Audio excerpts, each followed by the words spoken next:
कभी भारत और तालिबान, दो नाम जो एक साथ सुनने पर विरोधाभास लगते थे। एक तरफ लोकतंत्र की सबसे बड़ी ताकत, दूसरी तरफ ऐसा शासन जिसकी छवि कठोर इस्लामी शासन की रही है।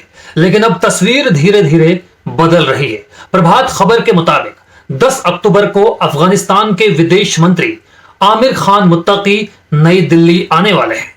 यह यात्रा सिर्फ एक औपचारिक मुलाकात नहीं है, बल्कि ये उन रिश्तों की परतें खोलने जा रही है जो 2021 में तालिबान की सत्ता में वापसी के बाद धीरे धीरे बन रही थी। मुत्तकी भारत पर मानवीय सहायता बढ़ाने का दबाव डालेंगे, साथ ही तालिबान शासन को औपचारिक मान्यता देने पर चर्चा की कोशिश भी करेंगे।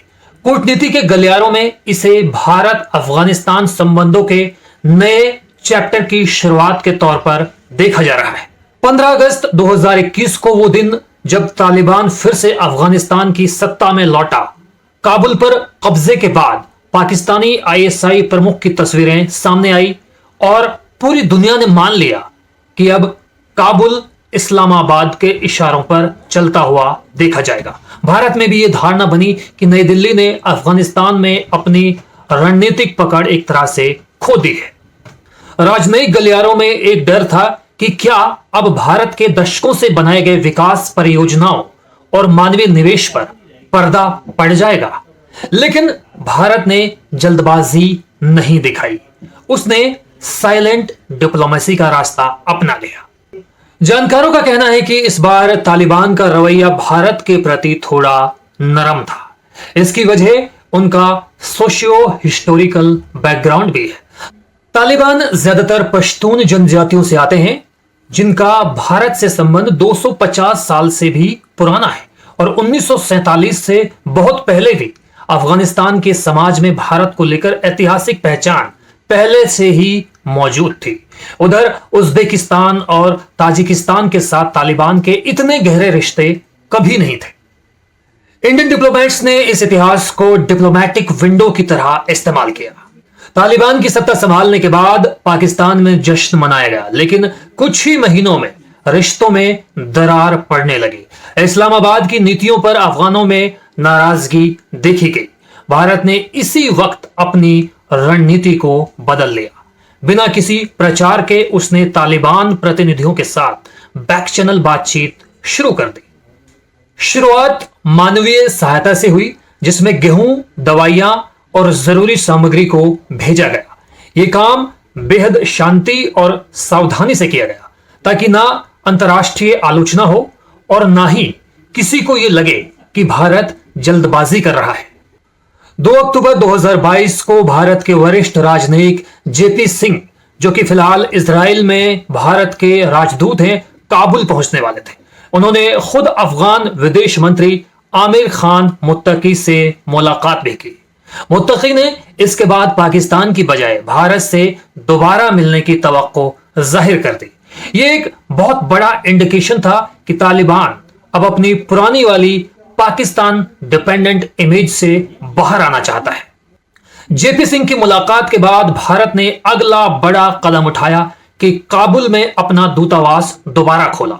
भारतीय महिला अधिकारी स्कूलों, अस्पतालों और विकास परियोजनाओं का दौरा करने लगी। भारत ने अफगानिस्तान को गेहूं, दवाइयां और राहत सामग्री भेजी। साथ ही वीजा सेवाएं भी बढ़ाई, ताकि अफगान सिटीजन्स भारत आकर अपना इलाज या एजुकेशन को जारी रख सके। यह सब हुआ बिना किसी राजनीतिक शोर शराबे के, दूर एक परिपक्व और मानवीय केंद्रित कूटनीति के तौर पर। हाल ही में आए भूकंप के बाद भी भारत ने अफगानिस्तान में बड़े स्तर पर मानवीय मदद की, जिसमें खाने से लेकर दवा और राहत सामग्री भी शामिल थी। तालिबान ने भी भारत को भरोसा दिलाने की कोशिश की। अफगानिस्तान के गुरुद्वारों में आईएसआई के शामिल होने की चिंताओं को देखते हुए उन्होंने कुछ अहम कदम भी उठाए। काबुल के करता परवन गुरुद्वारे को रिकंस्ट्रक्ट भी करवाया गया। साथ ही भारत द्वारा चलाए गए ऑपरेशन देवी शक्ति के दौरान निकाले गए सिखों और हिंदुओं को वापसी की इजाजत भी दी गई।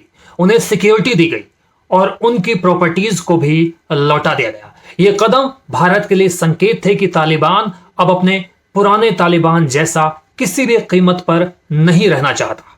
2025 में दुबई में भारत के विदेश सचिव और आमिर खान मुत्तकी के बीच एक गुप्त बैठक भी हुई। इस बैठक को इस यात्रा की बुनियाद माना जा रहा है। अब मुत्तकी की दिल्ली यात्रा को वर्षों की उस अटेंटिव एंड सेंसिबल डिप्लोमेसी का नतीजा भी बताया जा रहा है जो 2021 के बाद लगातार पर्दे के पीछे से चल रही थी। आमिर खान मुत्तकी भारत के विदेश मंत्री एस जयशंकर और दूसरे इंडियन डिप्लोमेट्स और ऑफिशियल से भी मुलाकात करते हुए दिखाई देंगे। बहरहाल अब सवाल यह है कि संयुक्त राष्ट्र ने अभी तक तालिबान शासन को मान्यता नहीं दी है।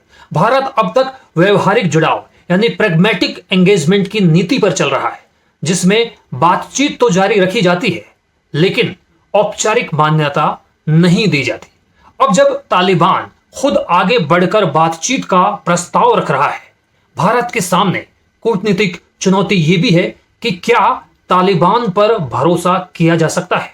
क्या वो अफगानिस्तान के अल्पसंख्यकों और महिलाओं की सुरक्षा को सुनिश्चित कर पाएगा? देखते रहिए क्या होता है।